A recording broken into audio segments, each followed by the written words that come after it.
Le 22 juin dernier, les gardes-côtes américains parlaient d'une implosion catastrophique du sous-marin Titan dont la trace avait été perdue 4 jours plus tôt. Cette affaire avait suscité une immense vague d'émotions. Comme la musique accompagne ou adoucit parfois les peines, le nombre d'écoutes de la bande originale du film Titanic, My Heart Will Go On, interprétée par Céline Dion, a énormément augmenté.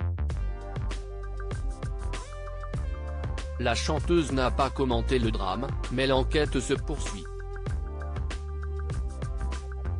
On en sait désormais un peu plus sur ce qui se serait passé. Ce vendredi 30 juin, le directeur général de Pelagic Research Services, une entreprise spécialisée dans les opérations maritimes, édition Cassano, a donné une conférence de presse relayée par le Mirror. Il fait partie des premiers à avoir localisé le sous-marin parti explorer l'épave du Titanic. D'après ce spécialiste, le sous-marin Titan n'aurait pas dû s'enfoncer à ce point dans l'océan. Selon les révélations d'Ed Cassano, il aurait été poussé au-delà de son taux de profondeur, ce qui l'aurait fait craquer sous la pression.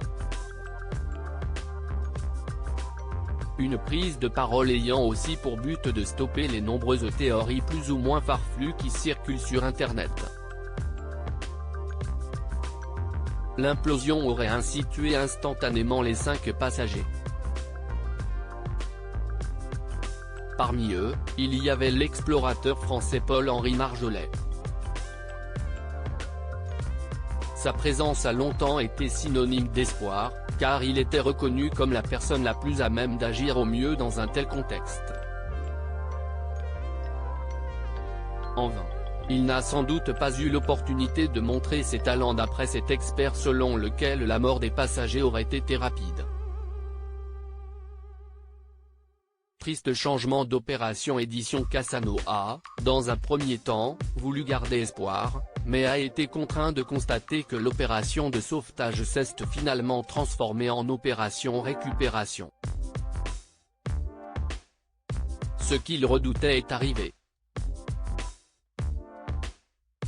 Nous aurions préféré que cet appel n'arrive jamais, mais nous devions être prêts quand il arriverait, a expliqué le directeur général de Pelagic Research Services en conférence de presse. Article écrit en collaboration avec 6 médias Crédit Photo, JLPPA.